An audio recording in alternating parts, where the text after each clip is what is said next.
This is a Muslim woman who is circumcised, and she doesn't think that she's harmed, and we're going to listen to her. رايك بالنسبه لك؟ في اشياء لانه ممكن المراه يكون عندها وجع، يكون عندها الم. ما في مشكله، بس احنا قمنا بعادات وتقاليد ما حنتنازل عنها. حتى انا لو شخصيا لو يكون عندي بنات هعملهم، هختنهم. ليه؟ كده عادات وتقاليد. بس ما فكرت انه ممكن تاذي البنت؟ لا ما بتتاذي، ما بتجي حاجه. امهاتنا ليه ما تاذوه؟ انت شخصيا تعرضتي للختان؟ تعرضت وحعرض بناتي. تعرضتي انت للختان ورح تعرضي بناتك كمان؟ بس ما عم تاذيهم انت بهيدي الطريقه؟ لا ما قاعد اذيهم، ما اذيهم.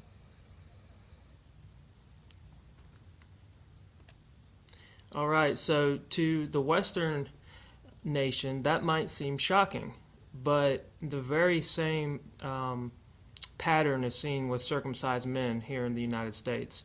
They do not consider themselves harmed. Um, One, it could be related to they hold inaccurate beliefs concerning the intact genitalia. Or two, they just don't know the difference. Ignorance is bliss. If they grew up their whole life having altered genitalia, they don't know the difference. So it's easier to accept that it was something good for them and to reinforce that by passing it down. Right. And you know that woman has zero understanding of the anatomical significance of the anatomy that she's talking about. It's also hard to say, though, as FGM is a spectrum, what she actually had done to her, very likely as a child. Although some women do voluntarily choose certain what we call FGM practices, but sometimes in the West or in a medicalized or cosmetic context, it's just referred to as labia reduction or clitoral hood reduction and things like that. I personally consider all of these things mutilation and should be avoided at all cost. And you shouldn't necessarily even be able to go to a physician and request cosmetic labial or clitoral hood reductions, except in very specific contexts where there is like this anatomical anomaly, or you can really reduce the chance of any sensory loss. I think that it's a similar type of argument as, oh, I want to go in and get my retinal tissue behind my eye amputated or something, right? The sensory capacity is too significant to just frivolously have amputated away. So it's something to me like your sight is, or something like that. And great care, caution, and concern should be utilized around this type of tissue, this class of tissue, if you will. What I'm really coining as our primary sexual sensory tissues, like the clitoral hood, I consider almost like an extension of the clitoris itself in many ways. So it's hard to say, though, what this woman had done to her. So if it was like a few millimeters, or not even millimeters, but centimeters, which unit is actually smaller? Do you know off the top of your head? I'm using this terminology. Whatever unit is smaller, I think it is millimeters is smaller. Yeah, right. Yeah, millimeters. So if it was like literally 1 millimeter of tissue removed from her clitoral hood, then she might not really think it's that invasive of a practice as a whole. And so you never really get into the specifics of it. But regardless, any amount of tissue removed from a neonate or a child or a juvenile is heinous. Any amount of their specialized sexual sensory tissue is absolutely heinous. So it's hard to say, though, obviously, what she had done to her, as there is a spectrum. But she has no understanding. She never got out a chart and said, "Hey, what is this anatomy that we're talking about here?" So these people are extremely difficult to deal with because they're not going to educate themselves on the anatomical significance. They're going to avoid that conversation at all costs. They're going to see it through the perspective of, well, in this moment right now, psychologically, I feel fine. So if I feel fine about this, I feel fine about doing it to my child. And imagine if a trans person said that or something like that. Like, I'm not going to get into that whole debate right now, but even a lot of trans people, they understand, okay, I might feel this way about myself, but I certainly wouldn't preemptively trans my child with a radical genital surgery. The majority of them would not ever move forward on that for their child. Somehow that concept is not applying in this case. If I, for example, had to get my tonsils removed or something, which I advocate against in nearly all instances. I know some people might feel differently about that, but I think they should be preserved at all costs. I certainly wouldn't be like, oh, I need to do a routine surgery on my, I had them removed, so why wouldn't I get them removed on a child? And I don't think that's the perfect argument, but it really goes for any cosmetic thing. Oh, I want to get my earlobes amputated off because I think it looks nicer or something like that. Why would you think your child would want the same Hmm. in that instance? And obviously there's all of this cultural inertia and in these societies where we do it, oftentimes like the majority of people are this way. So it's the default for them. But yeah, I think that's a very interesting video, and I think a lot of people in the West would be shocked by it because the FGM is presented as this heinous, horrible thing that no woman would ever want. That it's largely men that are maybe even facilitating it and pressuring it onto women. And we see that that's just not the case. It's very similar psychological mechanisms that are taking place here are taking place there as well. Um, and the women are under the impression that this was advantageous for them and that it's cleaner and healthier, and just the same bullshit arguments are applying to their culture as well. Yeah, that's very interesting. We see the same exact excuses from hygiene to aesthetics to culture, tradition. But one thing that stands out to me that's different is that we accept that FGM causes sexual loss and a decrease in sexual functionality. But for some reason, we don't carry that same standard for circumcision. People don't understand that circumcision does destroy sexual function. And Yeah. I kind of think that could be related to how we see men and women, the masculine and feminine. There could be an aspect of viewing women as sex objects and viewing men as sex subjects or sexual slaves. Let's be honest, the main motivation of men to do anything in life, to build these cities, to create technology, to provide, is to get sex from women, right? So we have a total opposing viewpoint on the sexual functions between man and woman. So we need a reckoning that circumcision does destroy sexual pleasure, sexual functionality, just like it does for women. And perhaps that's one of the main underlying motivations of doing it, whether or not people are aware of that's why they're doing it. But this video was really interesting to me because it kind of shows how somebody who's circumcised is prone to pass it down. It's easier for them to believe it was something that was good for them. It's earth shattering and worldview destroying to come to the realization that we were harmed by the people and the systems that we trusted. Yeah, absolutely. And one thing that I'd like to push back just a little bit on and maybe raise a discussion, but we don't have to go down this tangent as well, is around men's sole motivating force being sexual access. I think that there is a more wholesome dimension to men as well, although I think you are at the very least partially correct in their motivating factors. I think men also want to build families and they want to have children, or there's a sizable portion of men, and um, they want women for companionship as well. Like there's more to um, men see women as more than just sex, I think, in a lot of instances, and there's a very wholesome dimension to it as well. But what I would say is that it seems like female sexuality is very celebrated, while male sexuality is very dismissed or shunned or looked at as something negative in a lot of instances. Hmm. And just men's sensuality in general. I think women have a lot more freedom and flexibility to even be sexual beings in our society, where men, it's very repressed, pushed under the rug, and even made fun of and thought of as gross in a lot of instances. And I think women and men would say the same about female sexuality at times, but it does seem a lot more prevalent and free flowing and they're able to express themselves sexually a lot easier than men are. And we can say, you know, it's toxic masculinity, it's these types of things, but I think it's both men and women playing a role in this repression of male sexuality right now. I think that is the honest answer. And so, and I could even show some examples of this that I come across online. Like women are really shaming men's sexuality left and right, in my opinion. And I see copious examples of this online all the time. And I have a lot of ammunition to even present around that. And I think that partially led to where we're at today with infant circumcision and why female circumcision didn't take off in the West like it did is our cultural understanding of male sexuality and the way we treat it. And just men in general. Men are seen as radically more disposable than women. The most obvious example being the draft and things like that.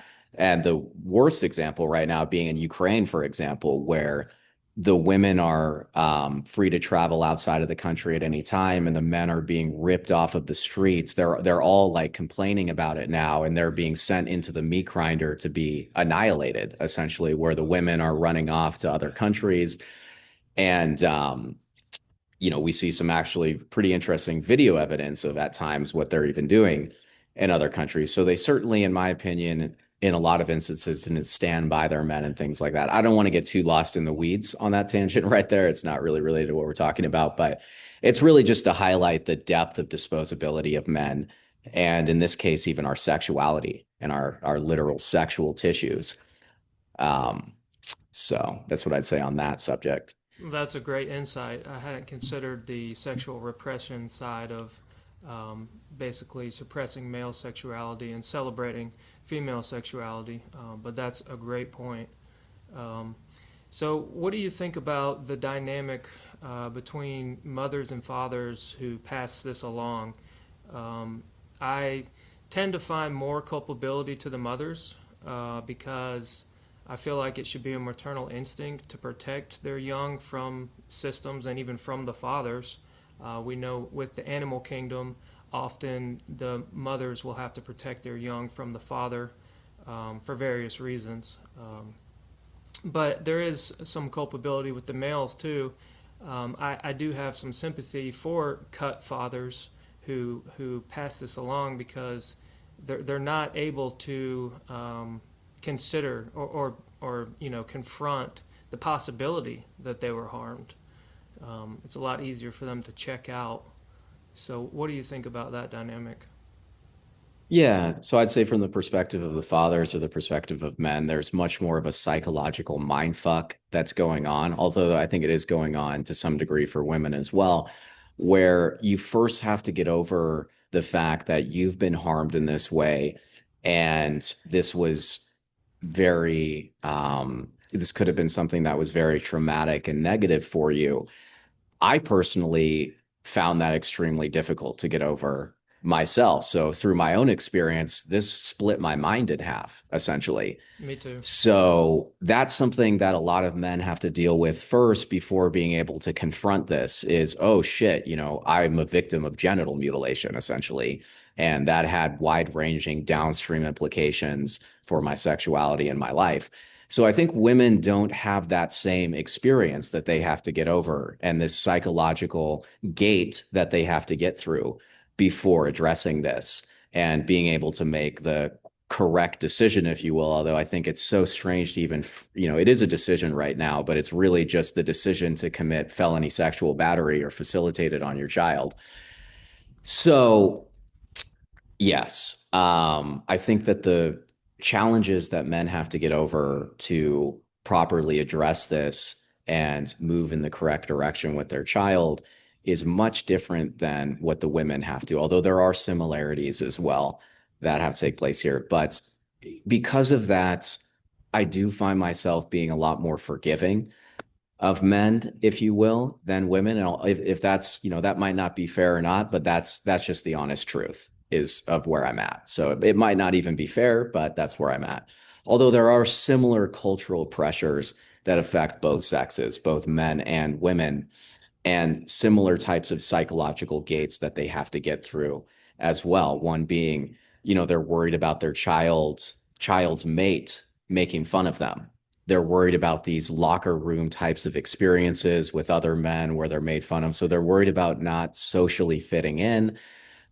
They've heard all of these statements that are made that affects both men and women, right? They're like, oh, I hear all of these stories about negative stories about intact men, and I don't want my son to experience that. And then also, I think at times the hygienic arguments can be very persuasive Mm. for parents. So both go through that, but I think men's hangups can be a lot more challenging for them to break through because of their own personal reality where they're cut themselves.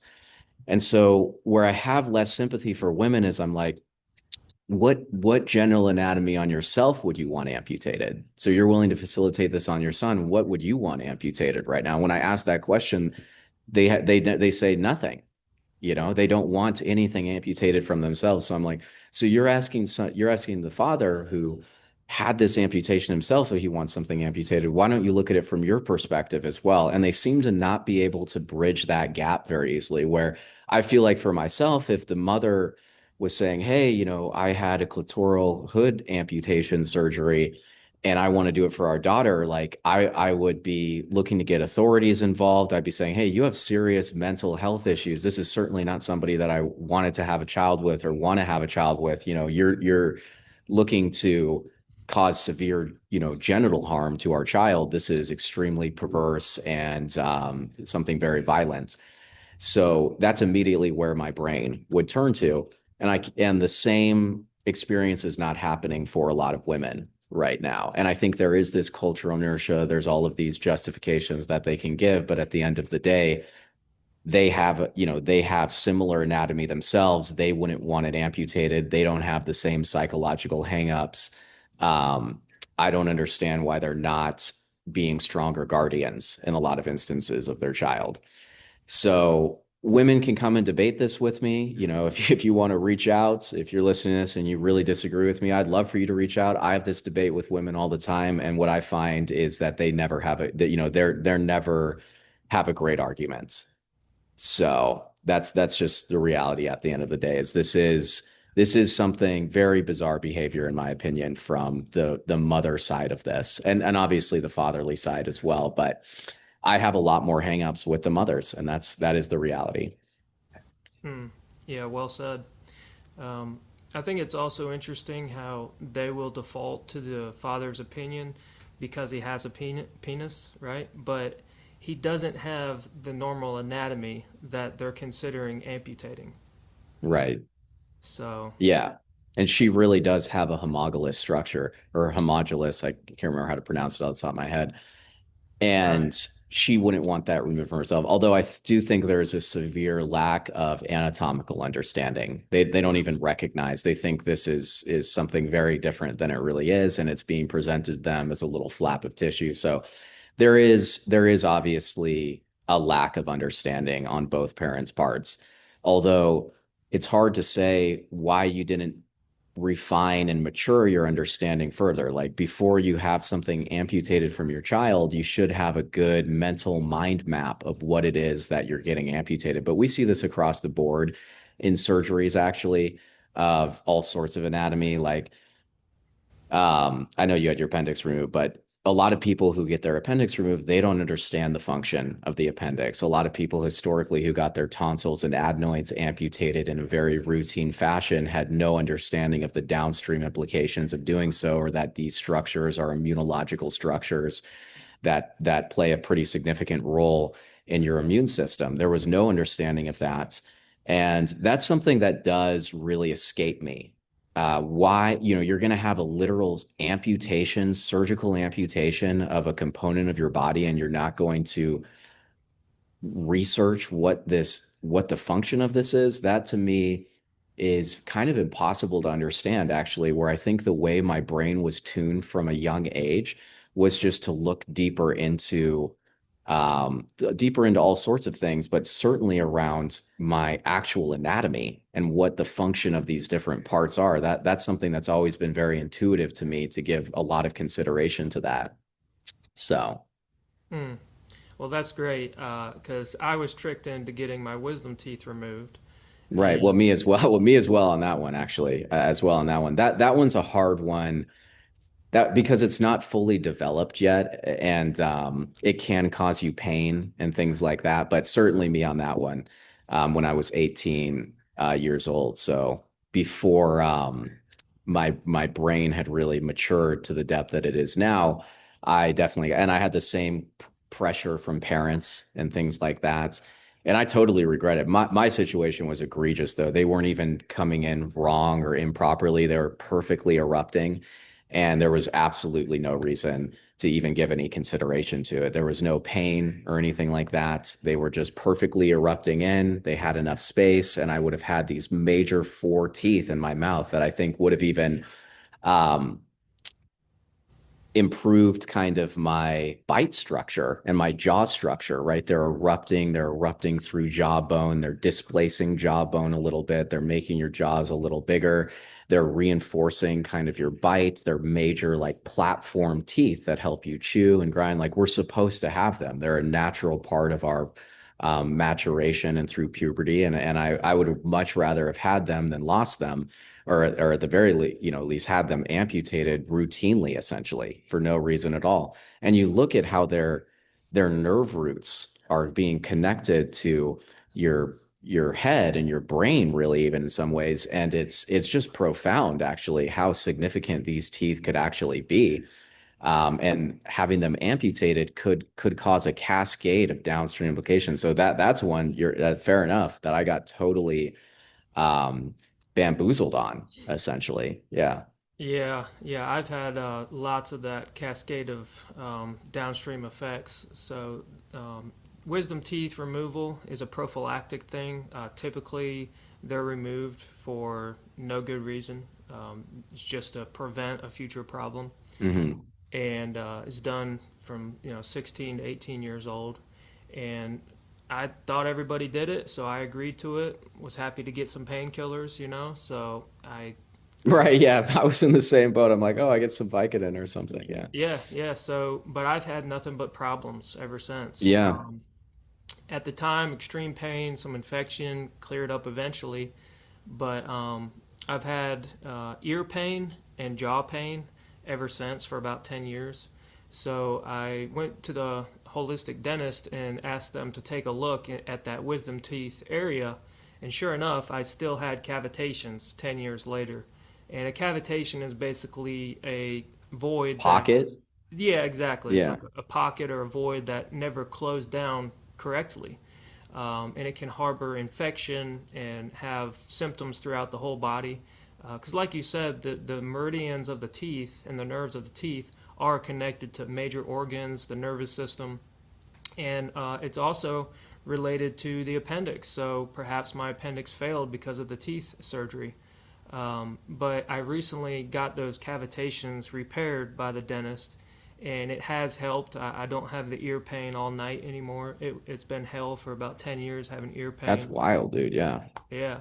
So that's a huge one I regret. But if I had learned the natural functions of the teeth, of it providing that bite structure, that widened jaw, the stronger facial structure, I would have kept them because, like you said, by removing these, it kind of collapses the jaw. The mechanical force is no longer there. So just like And an the mechanic, it's not like they really do help distribute the bite force, I think, in certain yeah, instances. Like it's a process of us maturing as human beings. And we get these four large, it's not just, oh, extra teeth if you lose one. I don't believe that at all. I think it's like a final stage of maturation for our jaws and our bite platform right. itself. Like we're meant, yeah, to have these. And they kind of it's our final form, if you will, of the maturation of our whole bite platform and our jaws. So Mm, um yeah, it's a shame that that is so, it's a tragedy in my opinion, actually. And there's more and more people who are starting to think this way. I spoke with one YouTube podcaster named Jaw Hacks is his name, actually, okay. on about 3 years ago. And he actually had eight teeth removed. He had his four wisdom teeth and then four additional premolars removed. And it was presented to him as a way to kind of fix the occlusion of his teeth or how the teeth meet together or the jaws meet together, and then also help close some gaps, I think, is as well. But he's had nothing but problems since then and had to do years of additional therapy to kind of get his palate expanded. Like it collapsed his palate, and so they needed to expand the palate more. And that's actually the best way. No, we're really getting lost in the weeds here, but I love this subject matter. Really, the best way to preserve the wisdom teeth is the expansion of the palate on the top and bottom, actually, ideally, if you can do that. And then you can make enough room for the wisdom teeth to sit comfortably in the back. The more you expand the palate, the less risk there is of the wisdom teeth. I can't remember the exact term, but them growing in from the wrong direction or being impacted as well. They can't push up. So really, we should be doing a lot more expansion in children of their palates. And also it should all be, the focus should really be on expansion and forward growth. And bracing at the wrong time can impact that. Like really, orthodontics in general, in my opinion, has to radically evolve. And I think it will in the near future, as there seems to be this increased understanding of facial aesthetics. And some people don't like getting into this topic, but Gen Z is like fixated on looksism right now. Like one of their most popular influencers, his name is Clavicular. I'm not sure if you come across this guy yet. He's kind of an ass in a lot of ways, but he's really pushing through this theory of looksism and around so much privilege being attached to your physical appearance. And that and that facial aesthetics and height and things like that, they lead to significantly more privilege. And it's almost like a similar argument around racism and things like that that's being made around looksism. And this is negative and positive in some ways, but it is leading to a positive growth, I think, in how to mature the jaws and your bite platform in the optimal way, because those things lead to proper functionality, but they also lead to better aesthetics. Like there's an intimate relationship between optimal functionality and aesthetics as well. So anyway, though, not to get lost in the weeds too much there, but I'm fascinated by that subject matter. Well, yeah, I am too. I think it relates to intactivism too. The natural functions of the foreskin are protection, pleasure, lubrication, connection, and there is somewhat of an education gap there. It's not being taught. The medical textbooks don't have it. The doctors don't know the functions of the foreskin. They're taught how to cut it off, but yeah. So. And there is maybe an aesthetic to it. Somehow we've gotten twisted to think that this exposed exposed glands and amputated mobile skin system, like we need to find a better way to frame the foreskin, I think, as well, because it's so easily dismissible by the general public right now when you just say foreskin. Like, this is ridiculous, but what if we called it like the soul skin or something? That's ridiculous. But the argument that we're really making is that it's our primary sexual sensory anatomy. Yeah. So there is an argument to even be made that, well, I'm not really spiritual, so saying like, oh, it's part of your soul, but it sometimes feels that way to me, to be honest with you. Like, well, I would argue it is, because when an embryo develops, the sex organs are basically like the main determinator, the main growth organ. I do think that it's part of our identity. On multiple levels, on the spiritual, the soul, all of that. So I do agree. Right. I also heard it's the root chakra, whether that's true or not. So. Yeah, me as well. And it's the impact that it's had on me and the experiences that I have. I feel like I've lost a part of my soul, even though I'm not spiritual necessarily. There is a sense of loss that really transcends anything I can even explain. Like, it's the closest way that you can connect to a human being. It's like our natural drug mechanism, or the tissue that can stimulate our brain in a way that is very drug-like. I don't think that's the best comparison, but it's like a euphoric experience. Right. That has been radically diminished for me.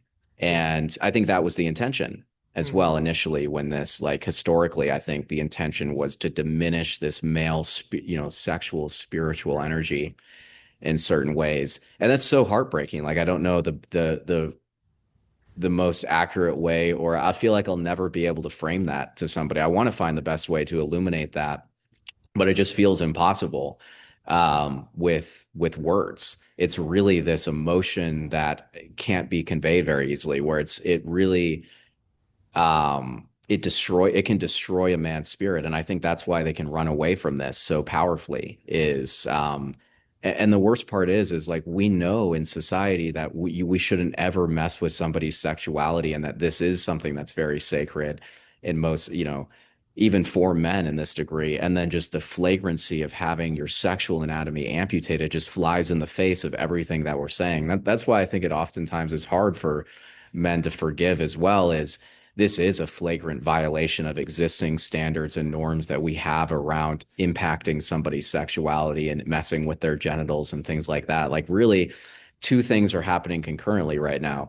We're having our sexual tissues amputated, and we all understand that if you fuck with a man's penis, it's over for you. So somehow both of these things are existing at the same time, where we're just flagrantly harming men, but we know that men, would be very upset about this, but somehow it's all getting brushed under the rug. Mm, Um, well said. yeah. Yeah, I So, think, yeah, like you said, that is, I think it was part of the motivation, especially originally, like historically with the cults and the religions. I think it was to break their natural connection to God, their natural sense of wholeness and spirituality, and to replace it with artificial systems, whether that's man made religion or slavery. But yeah, I think it is basically slavery. right. Yeah.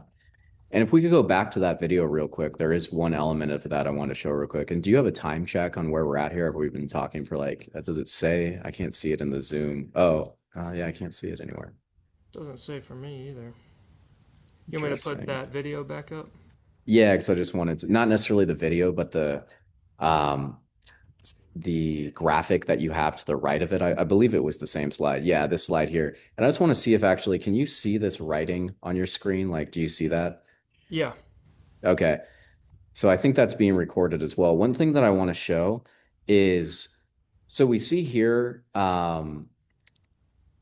in the left-hand side graphic of the penis that it's showing like, to be honest with you, for a lot of us in the United States and really globally as well, this would be actually a pretty conservative cut for a lot of men, Yeah. where a lot of us are cut even further down, essentially the shaft. And the reason is this is showing almost like an erect male penis in some ways.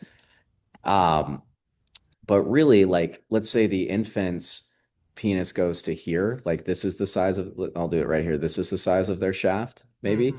And then the foreskin, when it's on erect, is cocooning way above. Maybe not that much, but sometimes almost Yeah. that much above. So it's cocooning way above. So think about it as a structure like this. Right. And so in order to fully expose the glands, they have to cut to right here. And Exactly. so it's this radical amputation, and that's the cosmetic presentation, I guess, that the parents and the physicians are looking for. So it results, so when they have to remove this much to expose the glands, it results in a lot of us have like scars literally this far down our shaft. And Right. the whole skin system, I'm coining it now a full sleeve amputation Mm. of the entire skin system. This is genuinely a sexual disability Hmm. for a lot of men. That you have the whole mobile skin system, and what's challenging to communicate here. And I have this project in mind where we illustrate this better. The whole underside of the tissue that they're amputating is erogenous. It's the primary sexual sensory tissue on the male penis. Yeah. So that's not, everyone is like fixating on the glands, but Hmm. the underside layer of the foreskin is in some ways considered more erogenous than the glands is. And Oh, for sure. they really work as a system together though. Like they're stimulating each other when the inner foreskin is rubbing up and down the gland. So the reality is that the majority of the public is not going to be able to build that mental model without a lot of assistance. And so I think a major project that we could spearhead is funding an artist or a set of artists to create palatable illustrations and 3D videos Okay.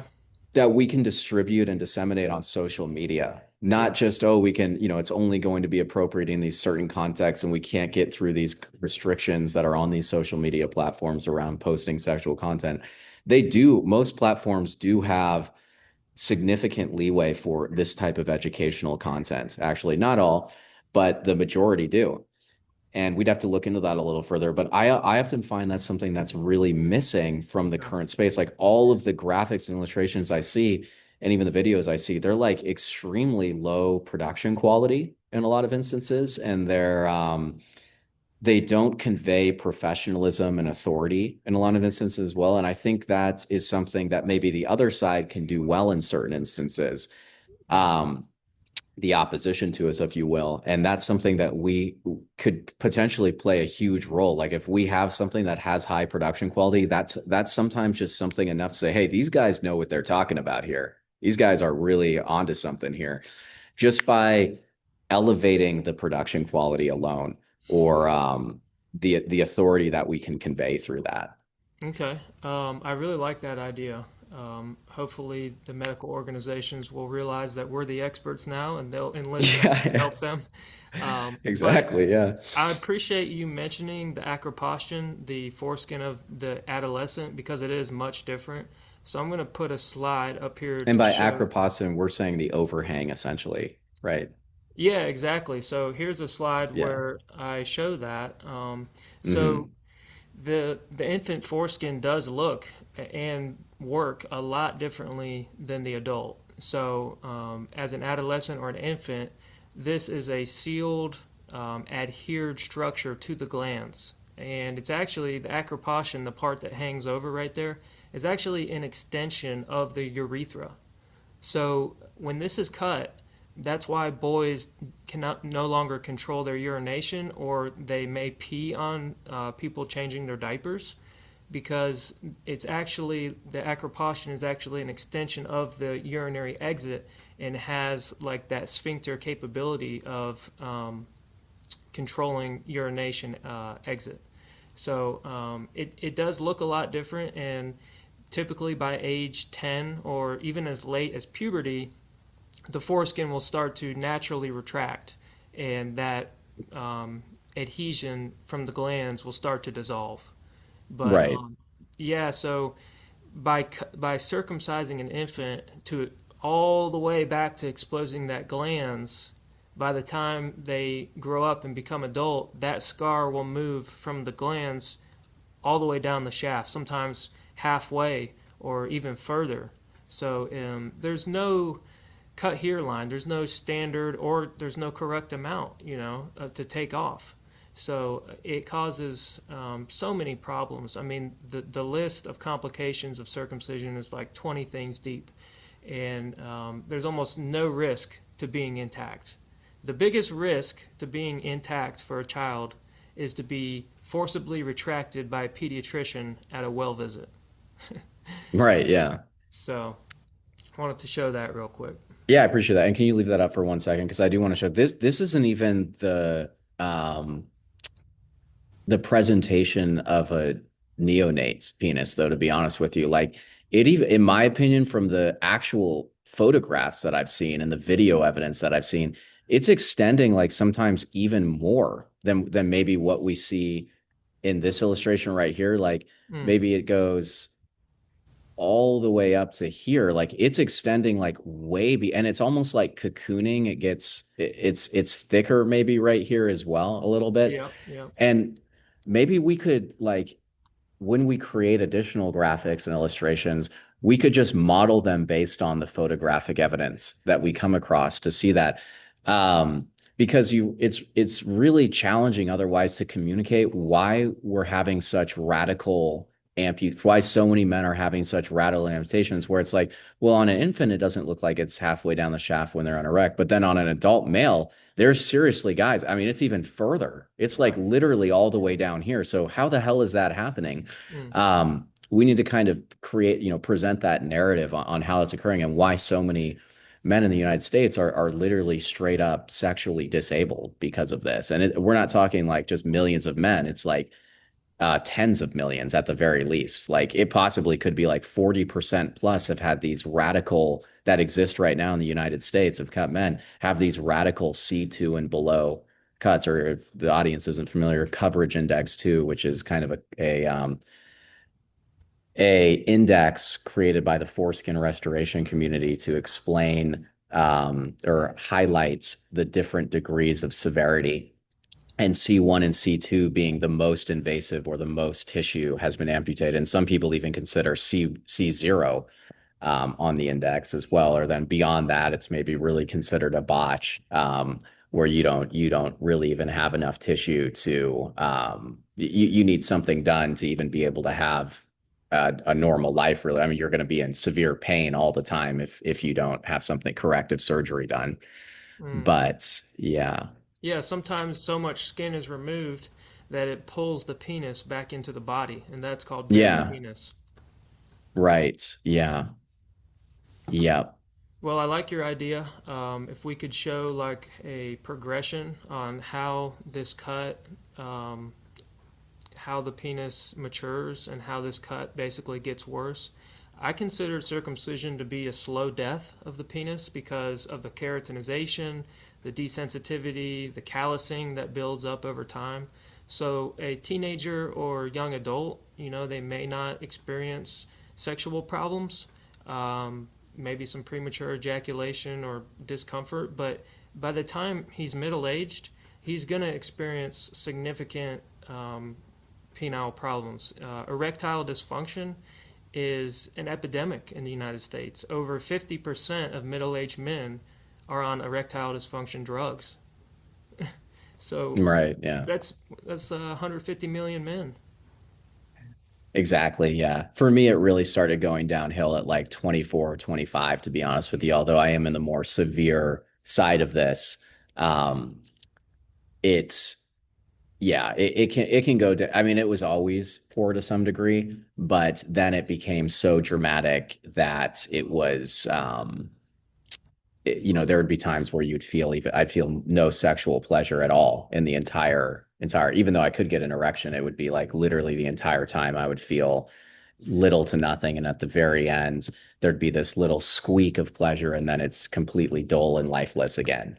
Yep. So, and that's something to communicate, is that a lot of people are saying, even if you can get an erection, men can feel virtually no sexual pleasure the entire time. So that's something that's just nobody knows about, really, or is never communicated openly right now. Women are like, oh, you can get an erection, so you must, it's working Right. basically. And it's like, no, guys, there's way more going on than just that. And that, that's just one element of the whole process for Mm. us. So they think that, oh, erection means sexual pleasure, even orgasm means sexual pleasure. And that's true to some degree, but there's way more of the experience that can just be completely missing. And we can have orgasms and literally feel nothing, actually. You can have an orgasm and literally basically feel nothing except a release. So Mm. that's not commonly distributed or disseminated to the public at all right now.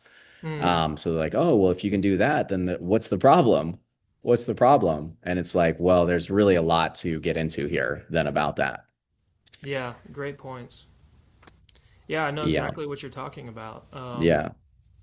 I could definitely attest to my experience going downhill the older I get. And there's a certain aspect of disassociation in that sexual act because there's that mixture of pleasure and pain and not being able to feel it, you know? Hmm. So it's it kind of destroys the intimacy of the moment. Yeah. Yeah. Um, It certainly can. so yeah, I think it also causes a lot of discomfort for women. Oh, Um, yeah. the tight, erect skin causing friction, loss of lubrication. It's Um, so obvious. I mean, I just had an experience recently. It was so obvious. Like the things that my partner, the woman, had to do to facilitate it. I mean, it's just ridiculous. Like I'm not going to get into it too much. It's so obvious once you put the pieces together, though. It's like jabbing like a broom handle into somebody versus this lubed piston or something. Yeah. I Right. don't know the best way to frame it, but it's like it's ridiculous how much it impacts it for the woman as well. Once you can put the pieces together, and now that's what I partially think about as well Hmm. when I'm having sex is like, it sucks to even have to think about that, but I'm like, this could be so much better for both of us as Yeah. well. This is, yeah. So it's heartbreaking, man. It really is. It's like this is such an important dimension of what it means to be a human and our human experience, and for every animal, I guess.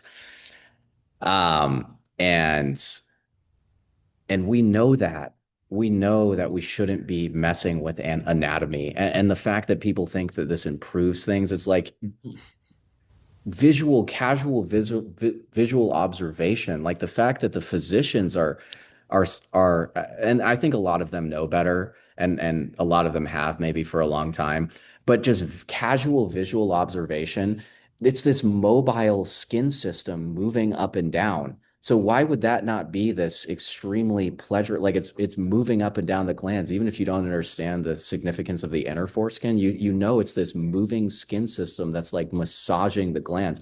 How is that not like a major dimension of male sexuality? How can you not establish that from casual observation? This mobile skin system moving up and down, even if you didn't know the full depth of understanding of the inner layer of the foreskin being the primary sexual sensory tissue. In some ways, I think initially it's easier to convey to an audience that, hey, this is just a continuation of the gland surface area as it's coming up inside of itself. Like, if you think the glans is important, you should absolutely think the inner foreskin is important. If you think the surface area of the glans is important, then you should think that the inner foreskin is even more important. Hmm. Like we have such a hard time conveying that. And the comparisons to like FGM, I think, are so accurate. This feels like an amputation of our clitoral tissues. It Right. really does. I think that is a proper way to frame and explain this to people at times, is that the sensory loss can be that severe Hmm. that you're doing here. So this is in some instances, they're amputating the majority of the sexual sensory tissue on a man's penis. The vast majority. Like it can be like for me, it was legitimately like 75% of the total amount of sexual sensory tissue on my penis was amputated. Hmm. Like, how can you even explain how devastating that is and heartbreaking that is? And then the whole mobile skin system Hmm. is amputated away. So this whole functional dimension, and they're like, well, if you can get an erection, what's the problem? And this is where you literally, you start getting into a type of psychosis about this. You're like, oh, well, maybe if your head was removed, it'd be cleaner as well. So we could clean you up by getting that head off. You'd be a clean young man or woman now with that. Yeah, that's a good point. Um, I like to joke around that, people if people are saying, "Oh, it's too much work to clean the foreskin," I said, "Well, it's so easy a caveman can do it, and here we are." Yeah. You know? Yeah. So it really actually, that's more of a um social function, I think. Like you don't really even need to clean it to have it be healthy Especially not necessarily. as a child, especially when Right. it's Yeah. sealed to the glands. But Right. But if you perhaps think a about evolutionary, if that's the perspective, like why would we be not, well, they, but why would we be engineered in a way, if you will, or evolve in a way in which you have to use like water? Like that's not necessarily an inherently natural thing to have to do or even clean it at all. So I think it's essentially designed in a way to never really need any sort of thorough cleaning of any yeah, kind. And maybe just the masturbatory or sexual practices are the cleaning in itself. I think it is probably more of a social function. Like people are saying, oh, well, in the desert, yeah, when they didn't have water, this makes sense more. I'm like, no, it doesn't. It never made sense. This was never done I don't think they ever were considering hygiene then at all, personally. right, Um, I think it's just a way to frame it in a more palatable way, especially for the Abrahamics and things like that. They really want to find some alternative meaning to this beyond, oh, we're just, mutilating men's sexual pleasure. They really are desperately, desperately looking for a different answer than that. And I don't think there's any substance to their position at all. I think you could be in a hot desert environment and take no showers, and there isn't this increased risk of disease and things like that for this system. I really don't think it's something that ever has to be washed in the sense that this improves the health of it and Mm. makes it less likely to get these sexually transmitted diseases. There's probably even some truth to the fact that when you radically disrupt the biome through aggressive washing and applying soaps and things like that, that it makes it easier for the quote unquote bad bacteria to more easily populate in that area versus when there is this healthy biome. But it's hard to say. I think there are certain instances where washing it and cleaning it can, make it a more healthier environment or things like that. But it's on a case by case basis. And then people talk about bacteria. They don't understand that our whole bodies are saturated internally and externally with it. So like, oh, it reduces the chance of bacteria. I'm like, there's literally your whole skin system, your whole body, your whole internal, external body is saturated with bacteria all the time. So when somebody says something like, you're like, you don't know anything about the world. We got to get rid of all the bacteria. I'm like, look at your vagina though. Like when Right. a woman says that, I'm like, you're literally discharging blood and mucus and smegma, and your uterine wall lining is essentially decomposing and being discharged from your vagina. And you have anything to say on intact men? I mean, it's the craziest shit ever, Right. dude. It's the craziest shit ever. Wow. Um, when I see women, bad mouthing intact men, I'm like, how are you not aware? And they're talking about like odors and things like that. I'm like, you guys always kind of have an odor and Yeah. things like this as well. Like it honestly at times seems like a type of projection. I don't even think it is, but it just like feels that way to me sometimes. And I'm like, what if we just started hacking away your clitoral tissues and things to make you would think it's heinous, but you don't apply that same thinking pattern to our anatomy. And so Mhm. at times it just feels like this type of domination by women that they can just run their mouths in this way about us and we would Yeah. be ran out of the room. Like Right. it makes me want to kind of dominate these women in this situation. If I'm being, and people are going to like, oh, how dare you? How dare you? Shut up. Yeah. Shut up. Like we're going to run our mouths about this now and put people in their place. And if that upsets you, fuck off. That's what I have to say now. So it is a situation where I want to begin dominating the public here on this subject matter because the consequences are so severe otherwise. And whether that's the best strategy or not, I'm open to that discussion. But honestly, I found that pussyfooting around this situation leads me nowhere. And that people are almost looking for an authoritative answer at times or an authoritative body to just lay down the law on this. And I found a lot of success through that personally, where I just don't retreat and I don't try and convey this in any other way than it's felony sexual battery. It's an amputation of our primary sexual sensory tissue. It actually does look very poor. It reflects very poorly on you in sometimes even a catastrophic way if you're supportive of a practice like this. And I don't retreat like I was saying, like I find a lot of intactivists do at times. And I'm not even trying to be too critical of the intactivists, but it's all about welcoming people in and things like that. And I think that can be effective and persuasive. And there's a lot of different angles to, I guess, tackle this from. And we all have our own different strategies, but that's not my strategy anymore. Is necessarily the education dimension of it, or solely the education. I think that's one dimension of it, but it's just kind of laying down the law on people. Um, and who knows, I could be wrong about the effectiveness and persuasiveness about that, but it's almost the only direction that I can go down now for my own psychology and my own emotional state. Yeah, that's powerful. I think if you're speaking your truth and coming from a place of genuine concern and authenticity, that it will connect with the right people. And I really think that you're one of the few who understands and communicates with um, the true extremity of this radical alteration to the human body. Um, so I appreciate your take on it and your strong stance. And we need everybody's different angle and different voice on this. So it's all we can do. And I'm Yeah. looking forward to starting my pro se lawsuit. I'm going to do that after I get back from the Bloodstained Men tour. But it may not go anywhere. But for me, I feel like that'll be part of my process to get my truth out and to basically put the legal system on notice. They may shoot me down, but at least I'm putting them on notice that people are unhappy about this. Yeah, absolutely.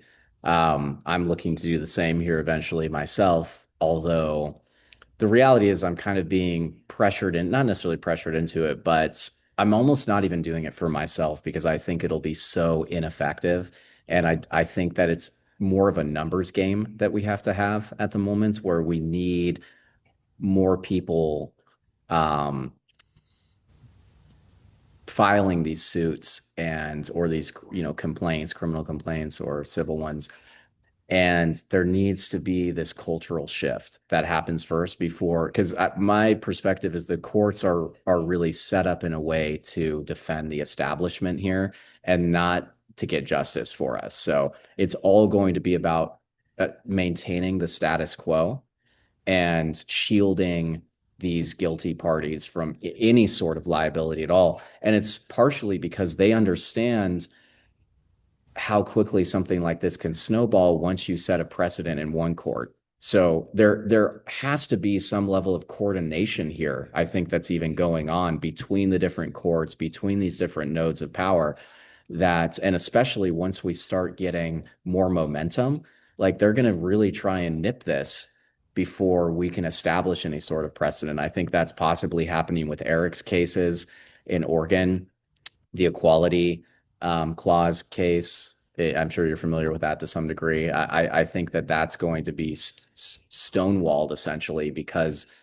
they not solely, but because all the courts understand that if a precedent is set in one, they can basically use this precedent in an extremely powerful way in other courts as well. Although I can't say that for certain, but that's my hunch in a lot of ways is that why would they not understand this? We see this in all sorts of other situations where courts know that if a precedent gets set, that it can be leveraged in other courts. So, and then the people that are involved in this that are perpetuating this, I think have deep understanding of how the courts, need to operate so they can continue doing this as well. And they have some relationship with the courts even and the legislative bodies to really shield themselves completely. Like, I think if they were concerned at all, then they wouldn't be doing, like, we're in a position where they literally have no concern at all about legal repercussions. I mean, they'd laugh us out of the room,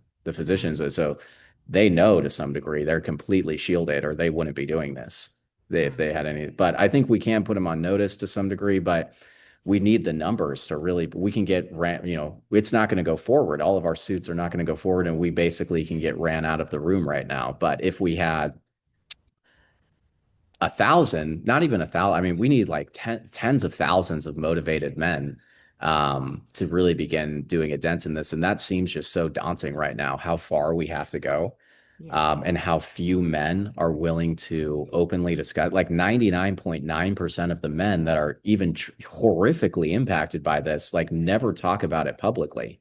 That's the craziest part is it's the percentage of men that never discuss this is unbelievable for how badly, even the ones that are traumatized, they literally cannot speak about this publicly right now. And obviously, there's understanding on why that's the case, but I'm beginning to become less and less understanding of how it's so many. Like, I think that's an accurate percentage that I described there. Yeah, 99.9%, maybe outside of a few public or a few settings or a few conversations, they'll never discuss this. And even if they experience trauma every single day, never discuss it.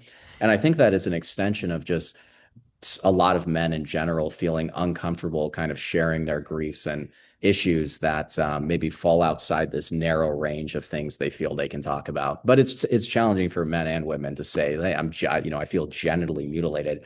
But I will say, women feel very comfortable talking about sexual assault and rape and things like that, where I think we feel as men at times, if we do discuss these things, it can diminish us in complicated ways, even our sexual prowess. I mean, this type of admission, I think, can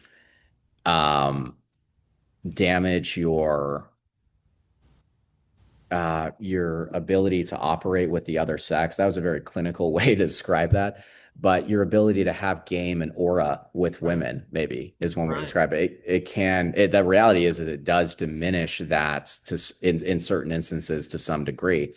And it's not something, you want to be vulnerable about because you're worried about that. And I've experienced that personally where it did diminish my quote unquote aura or my um ability to have this type of presence with a woman. And, we can all deny that to some degree, but I think there is a reality to that. And it maybe doesn't impact women to the same degree where men are willing to look past that or they're willing to hold space for that and be very open to this kind of vulnerable state of a person. Mm, So, that is so true. Yeah, I think it may be best to communicate with cut men from a place of camaraderie, just saying, hey, I'm sorry you were cut, you were cheated, your birthright was stolen, um, as opposed to educating them on the harms and their deficit and the loss. mhm. It can be overwhelming, uh, but all we need is to get the numbers up as far as men being against this. I recently was recommended to start ballot initiatives, and I had never heard of that. And I looked it up, and apparently you can petition to get some questions on like county voting cycles, and Mhm. perhaps we could get some ballot initiatives for basic requirements of circumcision, like to have the parents present or to have the person doing it medically trained or to have anesthetic required. Just simple things, but perhaps that could get people thinking. Um, yeah, I don't know. It's just Yeah, we need it's a a tough way. one because these incremental improvements, if you will, it almost diminishes our argument Yeah. in certain ways because they're Oh like, yeah. oh, well, I mean, oh, we'll just go then that route Right. to, if it's not, it's not genital mutilation then. Because Mm, if we're making the argument that it's genital mutilation, then that's literally something like that's off limits to do now. okay. Yeah. So it is hard to say because I'm like that could create a paradigm that it still goes on, but there are these maybe small incremental improvements, and they're not even necessarily really can be fully looked at as an improvement in certain instances. Like it's hard to even say if anesthetic is always going to be better. Like the anesthetic can kill the child, and there's children that die from the anesthetic as well. And then you had potential neurological trauma from even local anesthetics, not even Mm, general anesthetics. So it's super dangerous to give an infant. So it's sometimes hard to even say if it is more advantageous to give anesthesia or not. It's really on a case by case basis if anesthesia, yeah, mm, is an anesthetic is optimal. right. And then honestly, like getting a medical professional to perform it in a lot of these ritualized circumcisions, there can be a lot less tissue removed than in a hospital sometimes. So you go Oh, into the for sure. hospital and you Yeah. get GOM code down halfway down your penis, and you're now in a way worse position than the typical Jewish ritual circumciser would possibly put you in. So it's True. challenging to even say, but I hear your perspective. It's like getting maybe the gears turning in parents' heads, but for me, it's almost too challenging.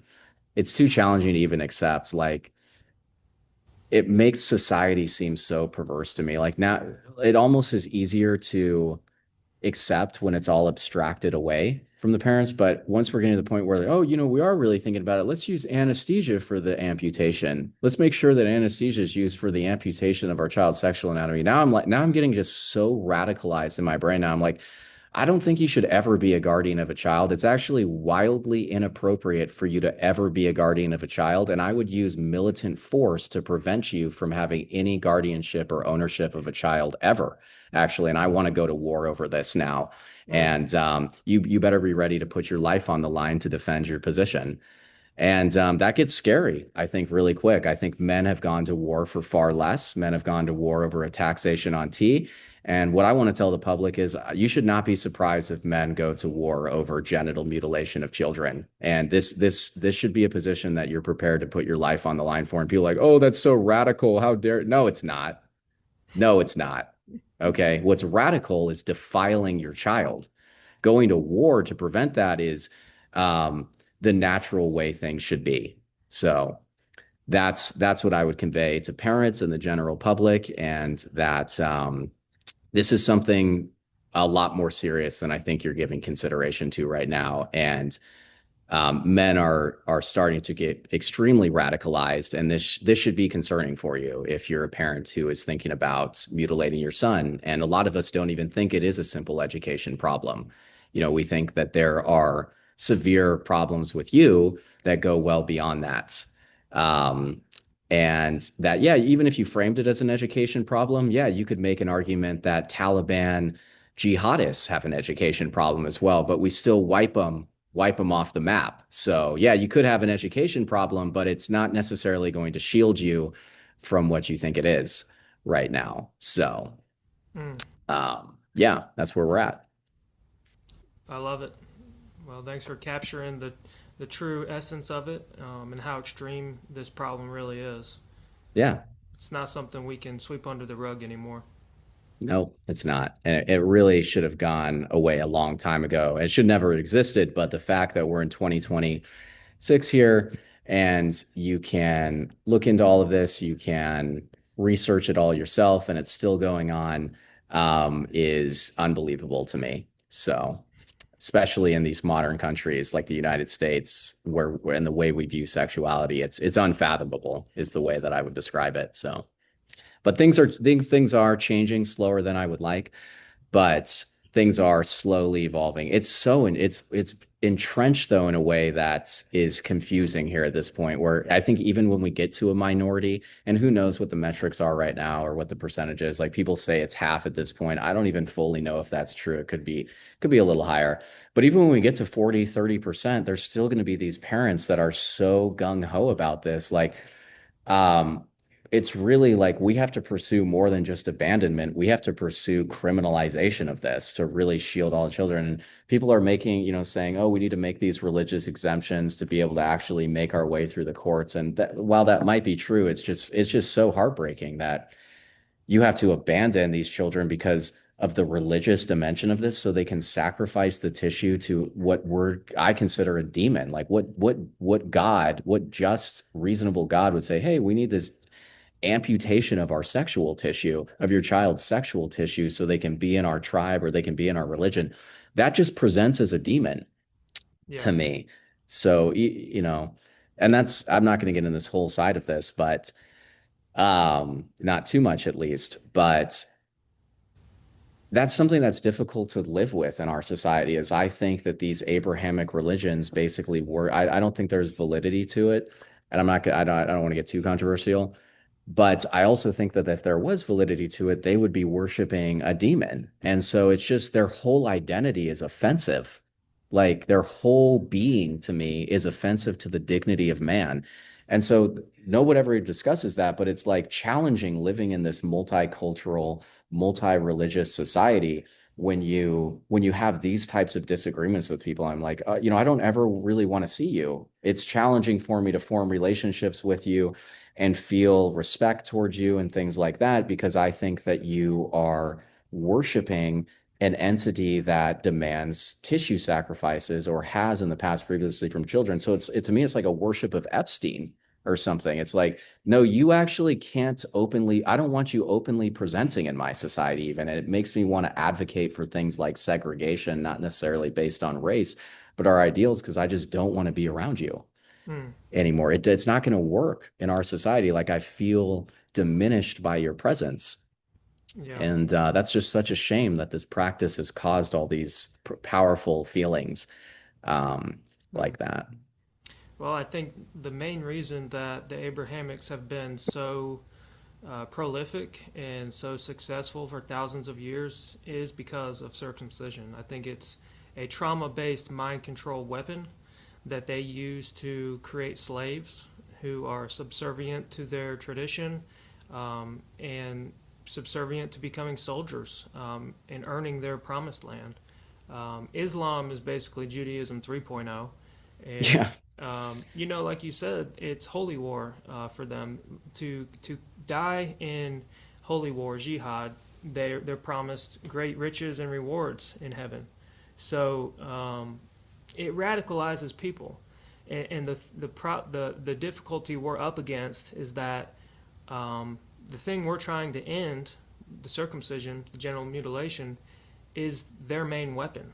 That's why they're so extreme, you know. Yeah. Yep. And I think it is this type of binding ritual. I think not just for the individual, but it can be for the whole family as well. Exactly. Once you are involved in something like this, it just locks you in. Like we've seen a lot of the ritualized types of ceremonies as well. And it just looks like this powerful moment where the entire kind of family in a way, or it can be the whole family and the whole community in some sense, they go all in on something. They see a child suffering and in pain as well. And it's kind of this, if we did this, then how can we back out? We did this Yeah. powerful thing that now caused trauma, we caused pain, we took anatomy from somebody's body, and it forces everyone to go all in, not just the child, in my opinion. Because then if we back out, then this whole thing was meaningless, Mm. kind of in some ways as well. Yeah, Um, that's true. Yeah, the so etymology of the word religion means to bind again. So this, really, yeah, lagon means to bind, and to bind again. that makes But sense. Wow, I've never really considered that, but yeah, that's pretty well, I'm interesting. glad you brought it up because it is a binding ritual. It's said to make the infant belong to the tribe. Well, that means they own him. If something belongs, that implies ownership. So it is a slavery system. Right. But I'm also trying to hint at it's also really for the tribe as Right, well. Like right. there's really a dimension of it where it further binds the tribe to themselves. That's true. Um, A trauma bond. so this is a tough one to unravel because they're so committed to it. They're so locked into it. Yeah. Um, and there's been times where Christianity or communities of Christians that have um then the majority really historically have not done this though as well. That is the truth. So you can't necessarily say all Abrahamics, but then we see it reintroduced into certain Christian communities historically That's and true. in the modern day here. Yeah. So they seem to have somewhat of a proclivity towards it because of the biblical significance and the biblical historical precedents. Well, it certainly dampens the impact and severity of it when they read it in their Bible hundreds of times, Mm-hmm. even if they don't practice 100%. it. Yeah. I know for me, growing up Christian, I was desensitized to the word circumcision. Yeah. So I never knew what it meant, but because I had read it 100,000 times, I didn't think anything of it. Right. So, Exactly. Yeah. yeah. Yep, it definitely creates a framework in which they can more easily justify it, even if it's not happening to their own community, they can say, well, if it's in the Bible, it can't be that bad. If it's good enough for Jesus, it's good enough for me. Like Yeah. sometimes they say that, yeah. Or Somebody said, it's not that bad, yeah. yeah, somebody said that the other day on Facebook, and I said, crucifixion was good enough for Jesus too, so why don't you volunteer yourself for that? Right, exactly, yeah. It's and there's all sorts of things in the Bible that we could reference and bring up, yeah. Yeah. But they think that that's such a strong argument. And they're not even considering, like, I think even back then they considered it a sacrifice. There's even, Oh, yeah, Jews now and Muslims now that consider it a sacrifice. Like you'll for sure. communicate with them like, oh, all the harms. They're like, we know though. We know it's hard. Yeah, we know about this 100%. We think it's harmful. Yeah, that's part of the ritual. And Right. you're like, oh shit, what argument do I have now? Yeah. Wow. Yeah. Yeah. Yeah, I'm not a huge fan of freedom of religion, but I do think children deserve freedom of religion. You know, they Right. children and animals don't have religion. They're pure and innocent, and this stuff should not be forced on them. Right. I wonder how bad off we would be though, or how well off we would be if society was more restrictive in this regard and say, hey, it'd be impossible to implement, and I don't want to get into too Yeah. much, but if all Abrahamic religions were basically criminalized, I think we would be um in a better state. I think our world would be in a better state. So It's just not really a realistic thing to even present right now. So it's not even maybe worth discussing, but beyond just these interesting philosophical conversations. But I think it is leading us down the wrong direction. It's creating escape hatches Hmm. for people that shouldn't exist. Um, and it's leading us astray, in my opinion. I don't think there's validity to this ideology, and I think that it's wasting our time and in certain instances leading us down very harmful paths that extend way beyond circumcision, actually. Right, So, right. yeah, Well, hopefully humanity can outgrow this stuff and shrug it off. It's been a huge burden. And I think at a time, thousands of years ago, perhaps this stuff was needed to give people identity and create strong tribal ties. But certainly in the modern world, where we're 6 steps removed from talking to anybody across the world, this kind of tribal identity and demented thinking and artificial systems are totally not needed. So hopefully we can evolve and raise human consciousness and become more level-headed. fair enough. Yeah. And the problem, though, is that it actually can have certain advantages for the tribe, like not necessarily just circumcision, but tribing up, Yeah, becoming a tribe. It's actually something we really struggle with outside of the tribe, or when we don't have our own tribe. that's We true. struggle competing with other tribes. Right, that's true. So I think when we're outside of a tribe, we struggle to have the influence that we want to have as a unit, as a tribe, like these other tribes do, where they're able to have, able to leverage really control because of their unity internally. Mm, And a lot of us who maybe are um, brought towards intactivism, we're naturally very independent, and we've walked away from tribes in a lot of instances or tribal ways of thinking. But I think the unfortunate truth is it's possible we need to tribe up to be able to actually effectively take on these other quote unquote tribes that exist. And it's, I think, really challenging for us to do because of the way our psychology is. And we want to be very independent and go our own way and pursue things from our own angle. And we struggle to really have a hive mind, even in mm, certain ways. Yeah. that's very true. Well, is there any other points you want to touch on? I think we've gone maybe for an hour here at this point, or possibly a little less. Yeah, don't have a timestamp on anything here, but Yeah, great no, conversation. This went a lot better than I thought it was going to go. awesome. Yeah, I enjoyed it. We covered some good stuff, and I appreciate you taking the time to talk with me today. This was really constructive. Perfect. Yeah, I actually just threw on the meeting timer. I found the setting in Zoom and we've been going for an hour and 30 minutes. So we had a good run there. Time can kind of just get away from you really quick when you're getting into this subject matter. Yeah, it's such a deep topic Right. with so many different layers. But always enjoy talking about it with you. Yep. You as well, Jeff. All right. Well, have a good rest of your day and we'll catch up again here soon. All right, appreciate it, Carter. All right. Yep. See you guys. Later.